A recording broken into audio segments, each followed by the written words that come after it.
une fissure comme celle-là,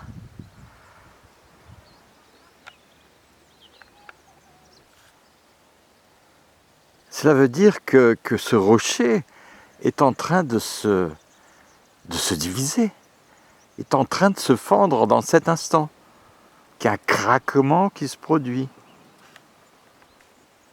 que cette masse de pierre est en train de se craqueler, est en mouvement.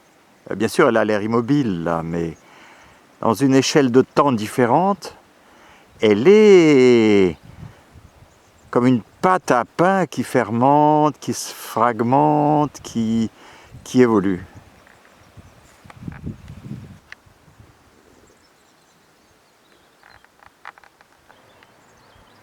Les craquelures sont dans tous les sens. Et je m'amuse à imaginer, à contracter le temps et imaginer ces rochers en mouvement perpétuel, en transformation continue. Les fissures se sont parfois carrément creusées. Bien sûr, la mer vient remuer des cailloux dans ces fissures et creuser plus. Et ça me plaît bien d'imaginer ce mouvement des masses terrestres, apparemment immobiles, mais à l'échelle des temps planétaires, c'est un grouillement de rochers.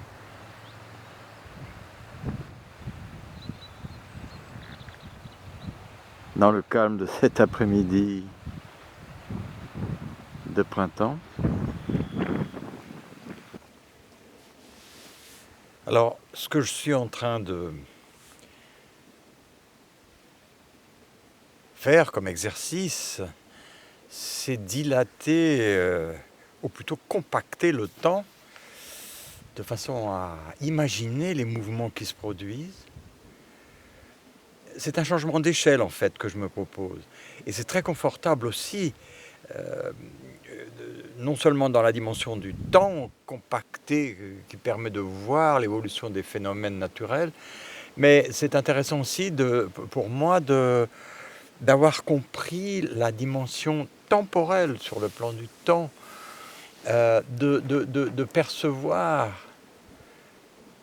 que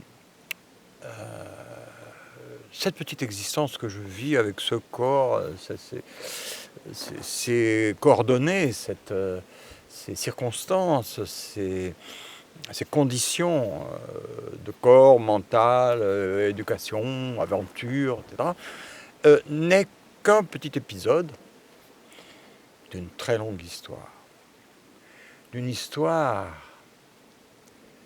de nombreuses vies. Et si j'en crois tout ce que j'ai pu étudier, de par l'hindouisme, de par les spirites, de par les traditions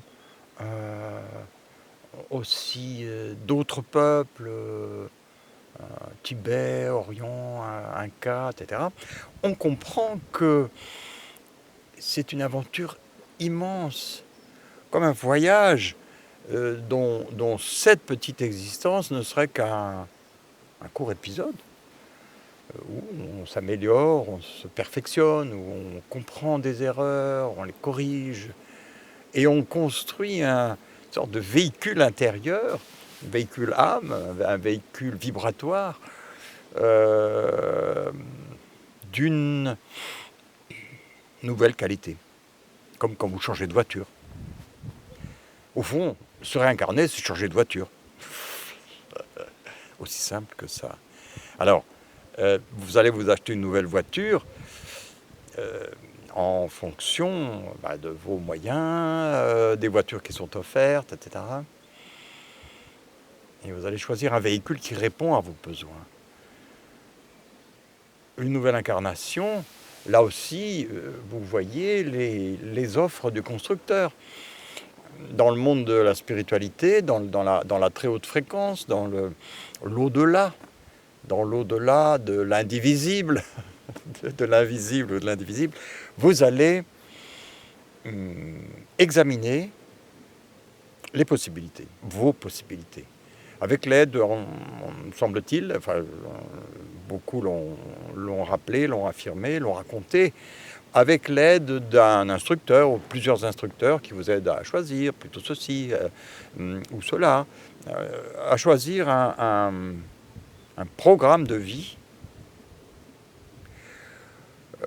avec certaines difficultés qui sont intéressantes à retravailler. C'est formidable, c'est formidable. Alors, ah oui, pour moi, c'est précieux, cette expansion. Expansion du panorama, comme ce panorama qui est devant moi, où il y a une étendue, où il y a la dureté de la roche, mais on l'a vu, elle se fissure. Et je vis cette expansion de la notion d'existence. Ça n'est plus la petite vie, puis quand on est mort, c'est fini, il n'y a plus rien. Non, non, non. Ça me paraît urgent de partager cette chose qui maintenant pour moi est évidente, claire et 1000 fois vérifiée par les informations de différentes sources. Nous sommes en grande aventure. Nous sommes en exploration d'une possibilité personnelle nettement supérieure.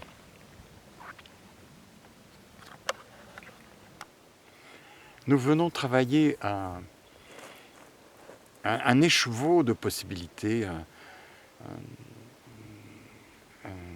un logiciel de talent qui va nous permettre de résoudre des difficultés. C'est plus que résoudre des difficultés, c'est aussi de montrer une connexion avec une dimension plus grande de la conscience. Comme si j'étendais des connexions, des liaisons avec l'origine d'où je viens. D'où vient cette conscience qui s'incarne actuellement dans ce petit corps. Ça n'est pas toujours facile. Et les difficultés que nous rencontrons sont les occasions qui nous sont offertes de transformation, de mûrissement, de découverte de nos possibilités, mais multiples, que nous n'exploitions pas. Donc, il est intéressant de passer d'un problème à l'autre, de résoudre une difficulté, catastrophe, douleur, conflit, erreur, faute, défi du quotidien. Et chaque fois, affiner notre logiciel.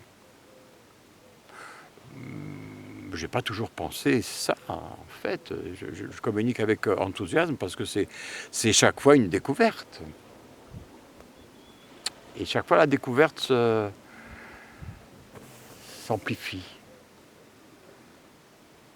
Voilà, au milieu de ces rochers qui sont en train de se fracturer. Ah, quelle merveille. Merci de votre attention.